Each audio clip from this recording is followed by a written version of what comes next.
ቀጥሎ በየተራ ታሪካቸውን የምታዩት የዓለማችን ዝነኛ ሰዎች በእግዚአብሔርና በመንግስቱ ላይ በትዕቢት በመናገራቸው ምክንያት መጨረሻቸው እንዴት አሳዛኝ እንደሆነ ነው። ከክስተቱም እግዚአብሔር መፍራት እንድትማሩበት እንዲያቀርበነዋል። በመጀመሪያ በትዕቢታቸው ምክንያት ሳሳ ያለ እግዚአብሔር የቁጣ ጣት ያገኛቸውን እናስቀድምና በመቀጠል ደግሞ በዘግናኝ ውድቀትና ቅጣትም የተቀጡትን እናስከትላለን። በመጀመሪያ በኢየሱስ ላይ የቀለደችው ኮሜዲያን። ይቺ ኮሜዲያን ሂተር ማክዶናልድ ትባላለች። በአንድ የመድረክ ስራዋ ላይ ቆማ እየቀለደች ነበር። ስትቀልድም የኢየሱስን ስም እየጠቀሰች እንዲህ ስትል ትቀልድ ነበር። Traveled, went to Mexico twice, did shows, meet and greets, never got COVID. Clearly, Jesus loves me the most. Seriously. So nice, so nice. ከዚህም ንግግሯ በኋላ መሬት ተፈትፍጣ ለመውደቅ ብዙ ሰኮንዶች አልተቆጠሩም። እዚያው ነበር በጀርባዋ ጧ ብላ የተዘረረችው። ከዚያም የሳቁ ጊዜ ወደ ሐዘን ተለውጠው ከወደቀችበት አፋብሰው ወደ ሆስፒታል ወስደዋታል። ይህም አወዳደቋ የጀርባ አጥንት መሰንጠቅ እንደደረሰባት ነው ሆስፒታል ከገባች በኋላ የተረጋገጠው።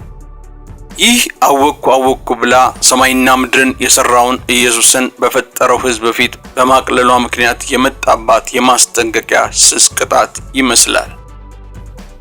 እግዚአብሔር እንኳን አያድህንም ያለው ቦክሰኛ። ይህ ሰው ዲዌንቴ ዋይልደር ይባላል። በቦክስ ግጥሚያ ሻምፒዮን ነው። እስከዛሬ 48 ግጥሚያዎችን አድርጎ 43ቱን አሸንፏል። ታዲያ ይህ ሰው በአንድ ውድድር በክርስቶስ ከሚያምን ታይሰን ፊውሪ ከሚባል የእግዚአብሔር ሰው ጋራ የቦክስ ግጥሚያ ያደርጋሉ። ግጥሚያውን ከማድረጋቸው በፊት በአንድ ጠረጴዛ ዙሪያ ፊት ለፊት ተቀምጠው የስነ ልቦና ጦርነት ያደርጉ ነበር።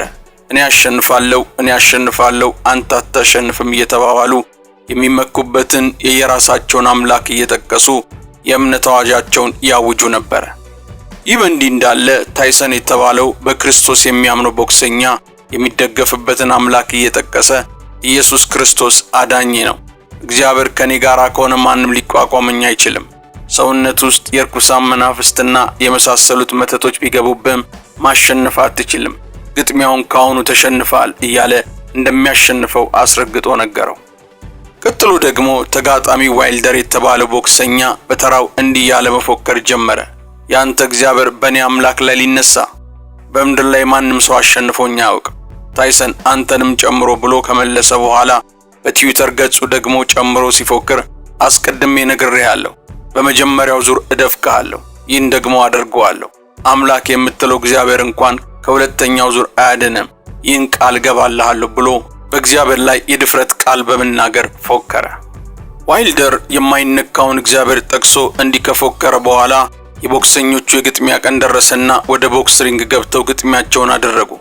ሁለተኛውን ዙር አታልፍም፣ እግዚአብሔር እንኳን አያድንም ያለው ዋይልደር እንደፎከረው ሳይሳካለት ሁለተኛውን ዙር አልፎ እስከ 11ኛው ዙር ቢታገልም ትንቢታዊ ንግግሩ ሳይሆን ቀርቷል። ዋይልደር ብዙ ጊዜ እየተደበደበ አንዳንዴም እያመለጠ አንዳንዴም ሲቀናው እየደበደበ ዘለቀ።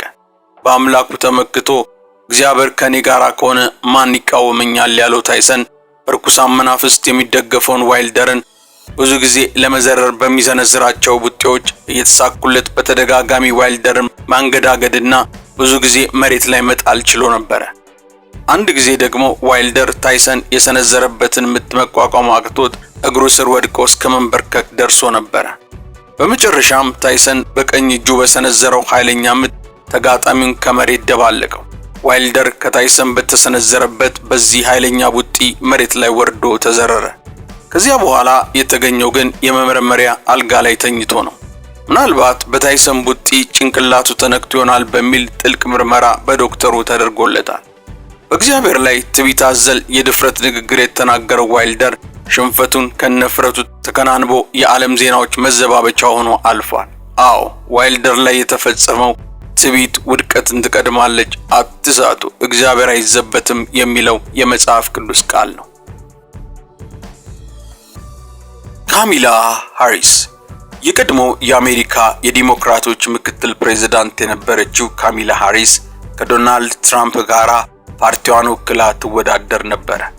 በምረጡኝ ቅስቀሳ ወቅት ለደጋፊዎቿ እየተናገረች ሳለ ከተሰብሳቢዎቿ መካከል እነዚህም በምስሉ ላይ የምታዩዋቸውን ሁለት ክርስቲያን ወጣቶች በየተራ ድምጻቸውን ከፍ አድርገው ክርስቶስ ንጉሥ ነው፣ ኢየሱስ ጌታ ነው ብለው ተናገሩ። ካሚላ ሃሪስ ንግግሩን ቆም አድርጋ አንተ ሰው የተሳሳተ ቦታ ላይ ነው የተገኘው አለች። ይህን ስትናገር ደጋፊዎቿ በጩኸት በማውካካት ንግግሯን መደገፋቸውን ገለጹ። አሁንም ካሚላ ሃሪስ ንግግሯን ቀጥላ መንገድ ዳር ወጥተህ ይህን ለትንንሾች ብትናገር ነው የሚሻለው ብላ ክርስቶስ ንጉሥ ነው፣ ኢየሱስ ጌታ ነው ብለው ለተናገሩት ወጣቶች መለሰች።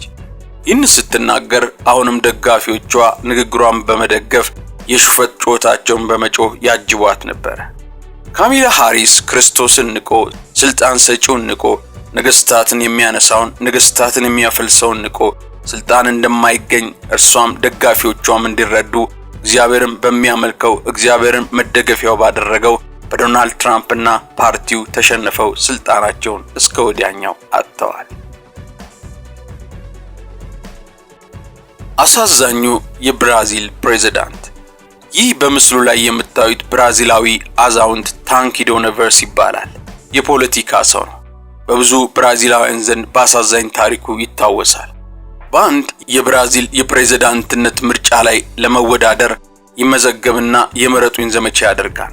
ለፕሬዝዳንትነት የምረጡኝ ቅስቀሳ በሚያደርግበት በዚህን ጊዜ እንዲህ ብሎ ተናገረ። ከፓርቲ መራጮች የ500,000 ሕዝብ ድምጽ ብቻ ባገኝ እግዚአብሔር እንኳን ቢመጣ ከፕሬዝዳንትነት አወርደኝም አለ።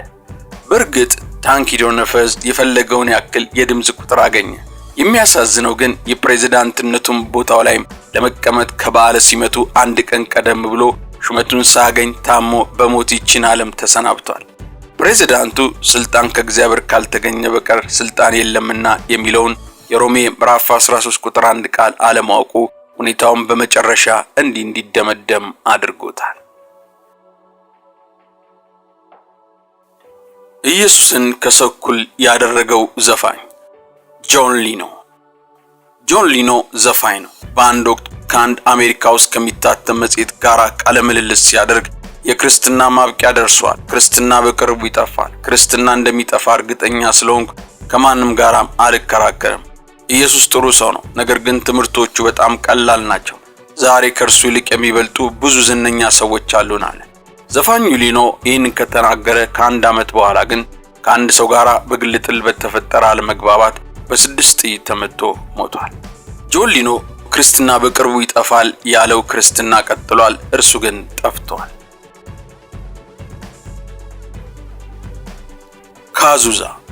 ካዙዛ በዜግነቱ ብራዚላዊ ሲሆን በስራው የሙዚቃ ደራሲ ገጣሚና ዘፋኝ ነው። ካንክ በተባለ በአንድ ስፍራ የዘፈን ትርኢቱን እያሳየ በነበረበት ቦታ ላይ ሲጋራውን ማግ አደረገና ጭሱን ወደ አየር ላይ ቡልቅ አድርጎ የሲጋራውን ጭስ እግዚአብሔር ይላንተ ነው እያለ በማላገጥ በእግዚአብሔር ላይ ተናገረ። ካዙዛ ይህንን የትዕቢት ንግግር ከተናገረ በኋላ ብዙም በሕይወት አልቆየም።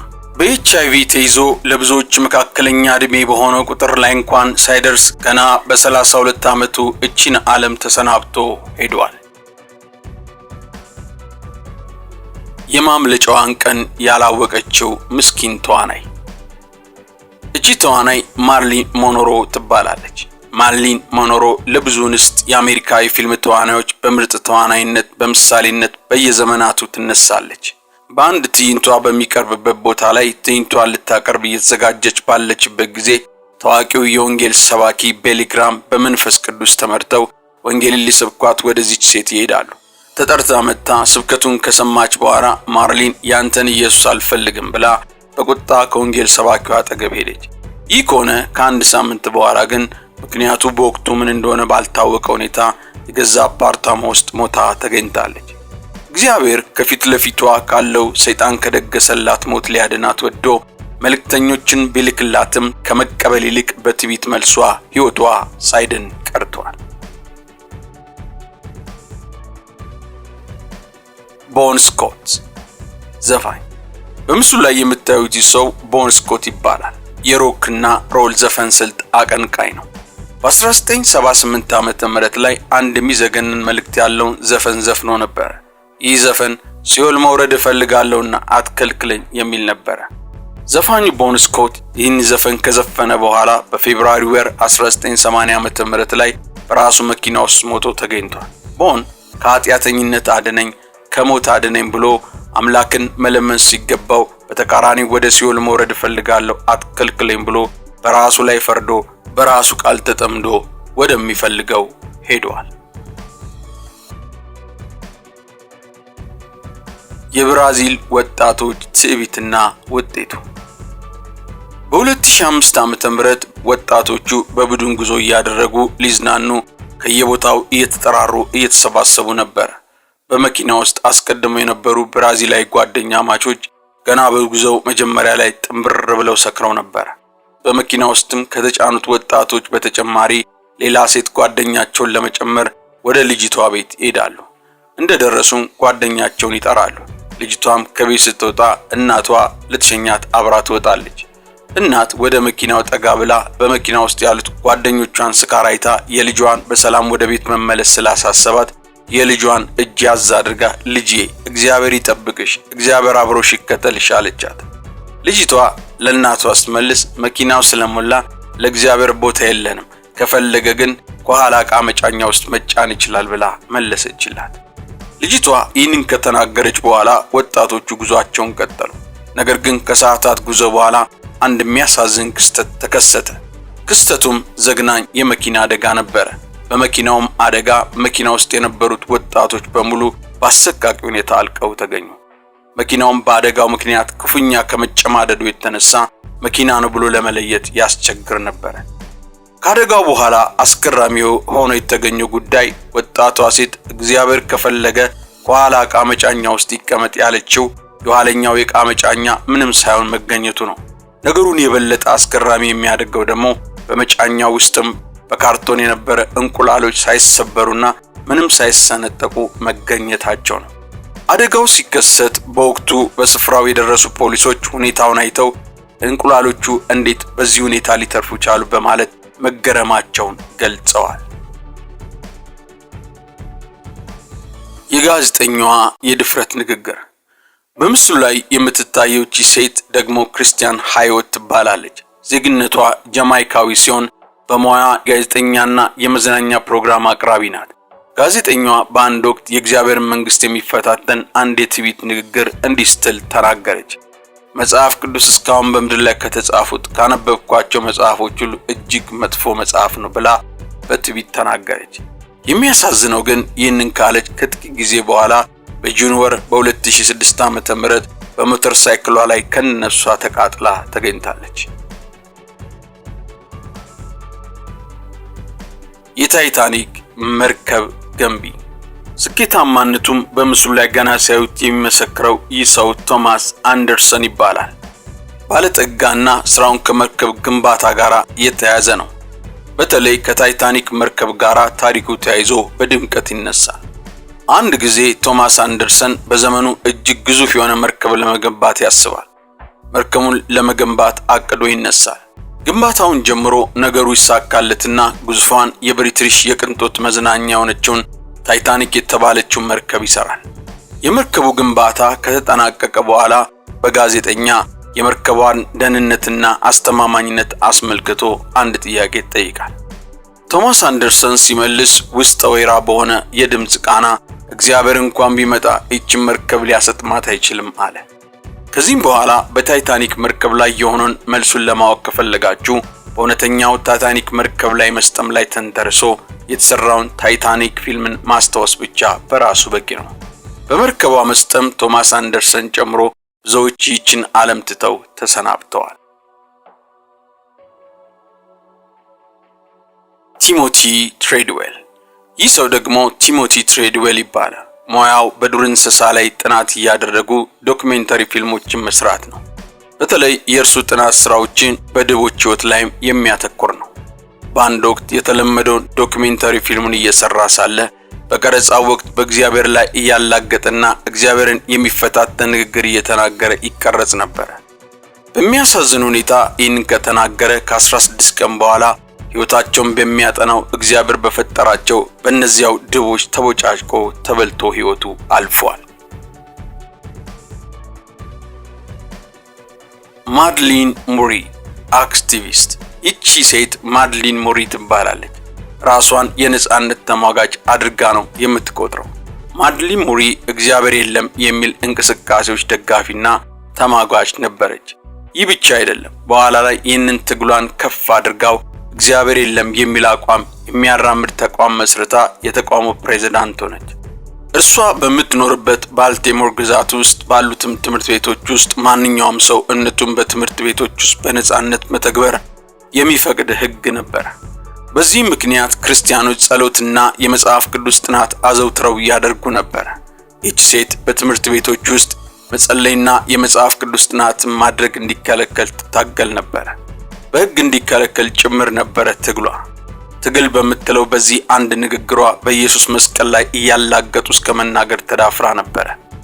ይህ ከሆነ በኋላ ግን በ1995 ዓመተ ምህረት ምክንያቱ ምን እንደሆነ በማይታወቅ ባልታወቁ ሰዎች ታፍና ተወስዳ ትጠፋለች። በመጨረሻም ፖሊስ ብዙ ፍለጋ ካደረገ በኋላ ማድሊን ተገላ ከልጇና ከልጅ ልጆቿ አጠገብ ተገኝታለች። ምንም እንኳን እነዚህ ሰዎች በእግዚአብሔርና በመንግስቱ ላይ እንዲህ አይነት ኃጢአትን ቢሰሩም ከዚህ አይነት ጥፋት ለመዳን ንስሐ በመግባት ምህረት የማግኘት ሰፊ ዕድል ነበራቸው። ነገር ግን እነርሱ ንስሐ ሊገቡ አላደረጉትም። ባለመውደዳቸውም መጨረሻቸው እንደዚህ አሳዛኝ ሆኗል። አትሳቱ፣ እግዚአብሔር አይዘበትበትም። ትዕቢት ውድቀትን ትቀድማለች። እግዚአብሔር ይባርካችሁ። ኢየሱስ ክርስቶስ የነገር ሁሉ መፍትሄ ነው። አሜን።